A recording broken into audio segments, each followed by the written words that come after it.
Hello, how are you doing this evening? Today I will be going over the single sample t-test and verb analysis framework and also hypothesis testing framework. I will start off with a single sample t-test and then kind of go from there. But what I first do want to do is talk about testing framework and start with the verb analysis framework. So before we go to SPSS, we need to ensure that my research question aligns with the test that I am planning to run. So let's apply the verb analysis framework. We are going to go to step 0 right here. Okay, step 0, question deconstruction. So what we are going to be looking at is we are going to be looking at math scores. So math scores for 7th grade students. So is there a significant difference between the mean math scores of 7th grade students and the district proficiency target of 92 at Lincoln Elementary? So in these two things, we're looking at the math scores of 7th grade students at a certain school and comparing that to the district. So this would be a comparative verb where the primary verb is difference, verb type comparative, like I've said, because we're looking at a sample from 7th grade. We're comparing it to a benchmark value. The benchmark value for the independent variable being district proficiency target. The test value, we are comparing it to a benchmark of 92. So the IV measurement level over here and stuff would be the benchmark value. The dependent variable would be the math score. So when we go into SPSS, we'll be looking at those math scores, and this will just be for the 7th graders. The DV measurement level, it is continuous and it is ratio numbers. And for the test selection, what we are going to be doing is one sample is being compared to versus one known value. So the one sample would be the 7th graders, and what we're going to be comparing that to is the known value, so of that benchmark that is at 92. Okay, great. So the next thing that we're going to want to do is we are going to be looking at hypothesis. So the first thing would be the null hypothesis. So the null hypothesis in words is that there's no significant difference between 7th grade math scores and the target of 92. The null hypothesis it represents a null hypothesis in that there is no difference from the specific value. So that just shows those symbols. The research alternative hypothesis in words would signify that there is significant difference between 7th grade math scores and the target of 92. Oh, over here I also did want to show that for the null symbols, H not mu equals 92, and then for the other symbols, for the research symbols would be H sub 1 and the mu does not equal 92. And this shows that there are significant differences between 7th grade math scores and the target of 92. So what we're going to have to do is, if there is not if there are significant differences and stuff, and we have to reject the null hypothesis, then we'll do that there. So the another thing that we're going to have to do is the alpha level. Alpha equals 0.02. It is a two-tailed. So what this means is that it is not, in this situation, is not predicting direction. It's just asking if a difference exists. So when we go ahead and look at everything, we're not, what we're looking at and stuff is just the fact that is there a difference between the 7th grade math scores and the benchmark for the district. Alpha will be set at 0.05, the standard threshold in educational research. So this means I'm willing to accept a 5% risk of a type 1 error, concluding that there is a difference when actually one does not exist. So that is where we are going to be there. Okay. Let's go to the assumptions. Okay, so when we're looking at assumptions, we need to check assumptions for a single, and what the first thing that we're going to want to do over here and stuff, there's 5 assumptions to check on this one that I have. Continuous a continuous DV and stuff. So for this one and stuff, we already know that the math scores, they're set in a ratio of 0 to 100. So the math is measured on a continuous ratio scale from 0 to 100. The independence and stuff just shows that each student score is independent of each other scores. Normality, in this sense, we're going to see if it's violated or not. Shapiro-Wilk, if it's significant, if it doesn't meet that or is greater than that alpha, a 0.05, then we'll have to check this.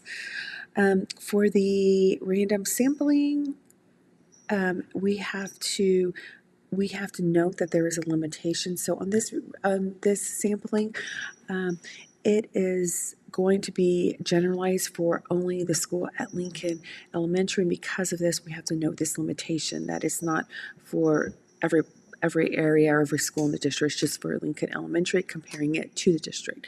Robustness, we have a very robust data. The students are 600, there's 628 students in our sample size. The central limit theorem supports the robustness. Sample distribution will be so large since the non-parametric test can be used. Okay, so right now what we're going to want to be doing is we're going to want to run the analysis under step 4. So what we're going to want to first do, I do want to show you is the data screen. So in order to run the analysis, we first have to get the data appropriately. So let's go ahead and go up to, I'm going to want to go to SPSS. I am moving into SPSS right now.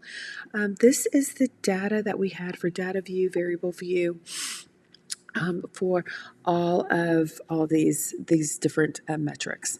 So when we're looking at data and stuff, first you want to go into the data view, then you need to click on data. When you click on data, you have to hit select cases.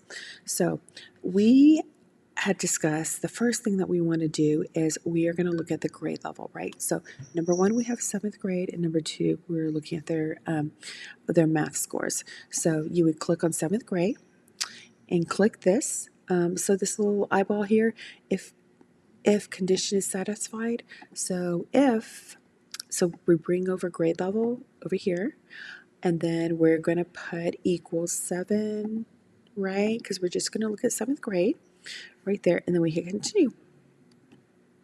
Okay, now we are going to go ahead and hit OK. So what you are going to see here is that we are going to see all the other grades that were at the 7th grade, right? So it's going ahead and we're going to leave this open here as a data bar, data field, because we'll be using it in a second. So we have all of those kind of like diagonally marked out.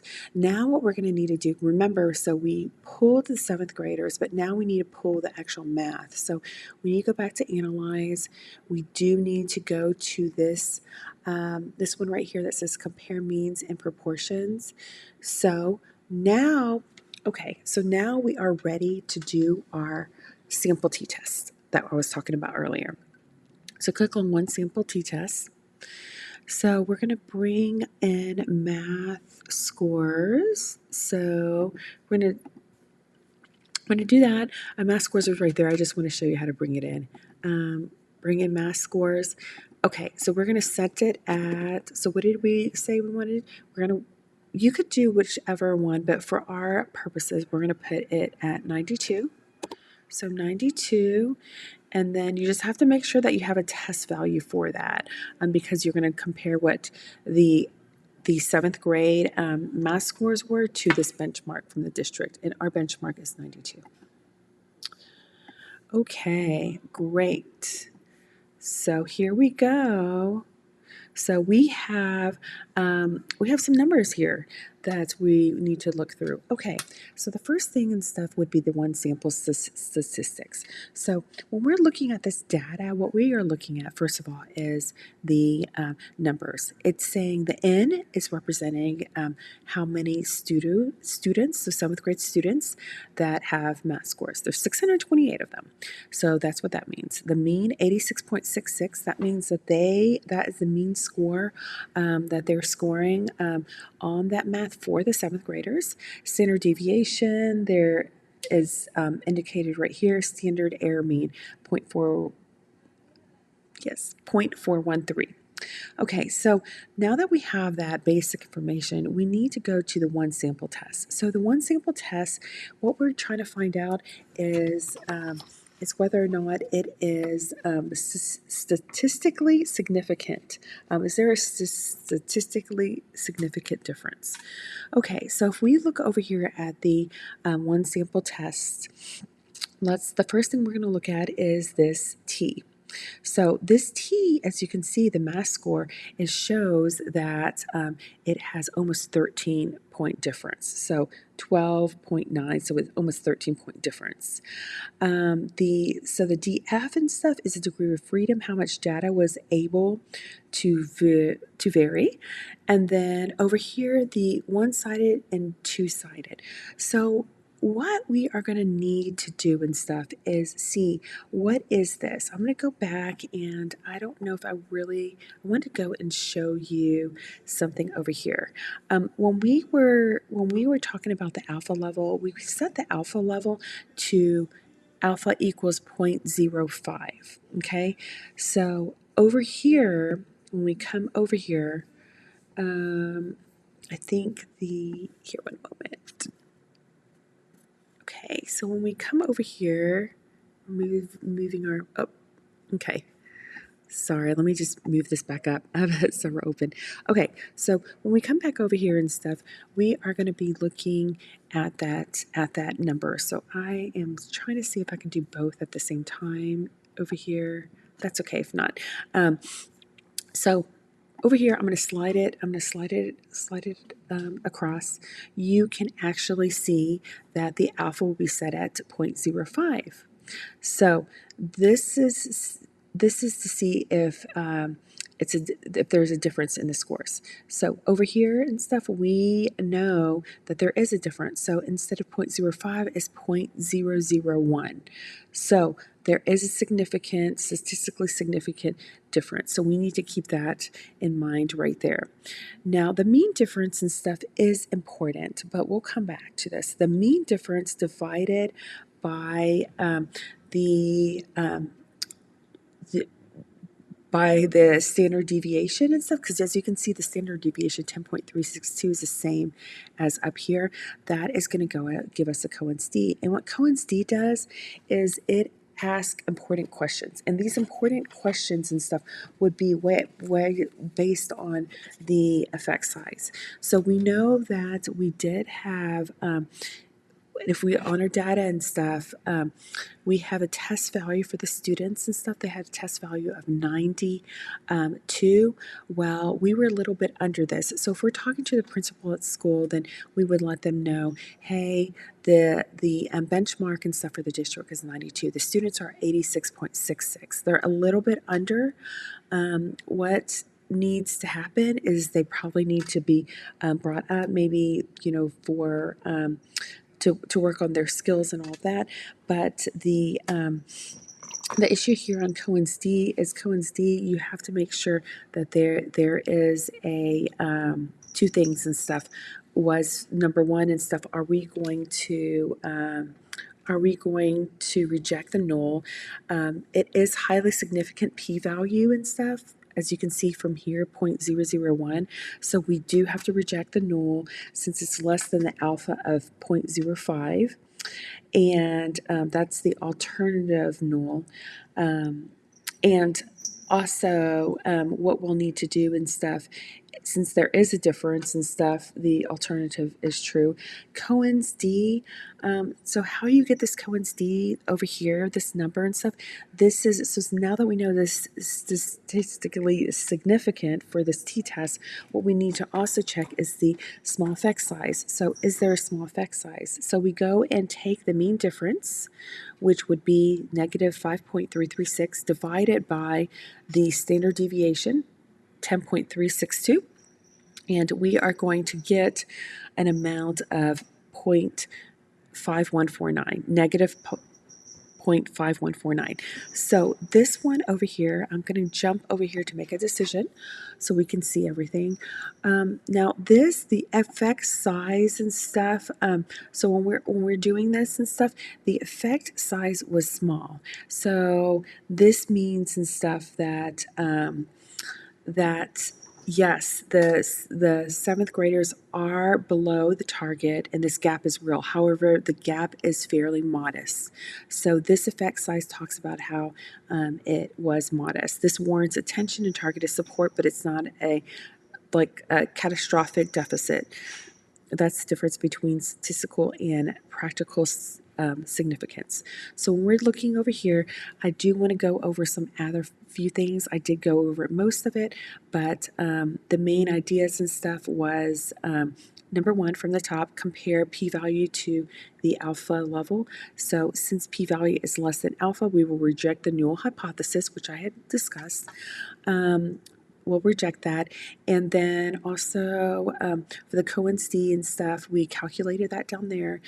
So N equals 628 students. The mean of their scores for the seventh graders was, in math, was 86.66. Standard deviation was 10.362.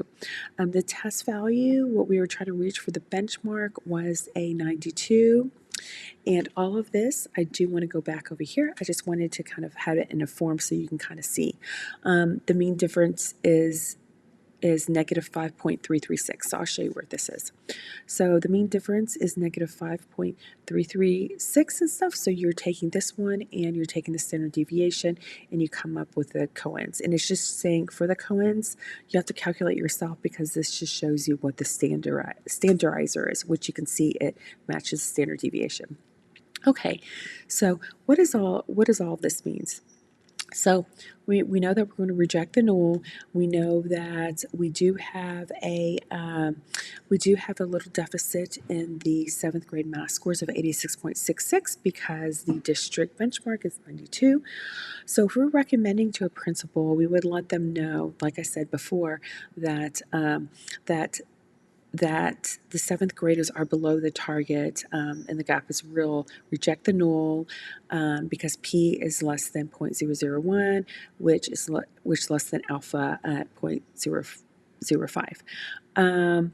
Statistically, the significance is statistically significant with 5 points. So it warrants support, but not a catastrophic.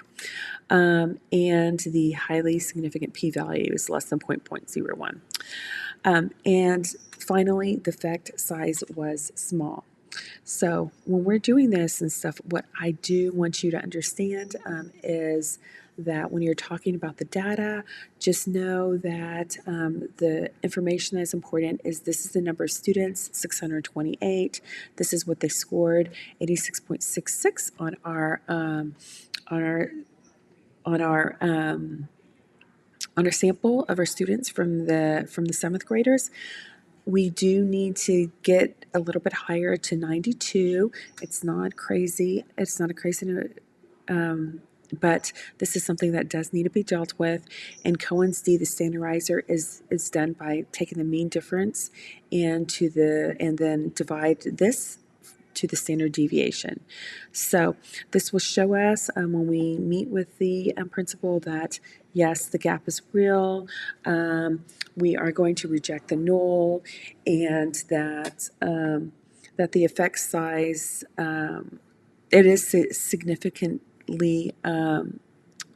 It is highly significant p-value, and then since the p-value is less than 0.001, and also we're not, the effect size though is small, meaning it's not going to like affect things really a whole lot because the gap is fairly modest. So that is pretty much explains everything. And if for the connections and stuff and the practicality significance, again and stuff, when we're looking at all this statistics and stuff, taking these numbers and stuff do have value, do have meaning in it, because by looking at this test value and that the benchmark has to the math score, we can kind of see how this affects our research question of, is there a significant difference between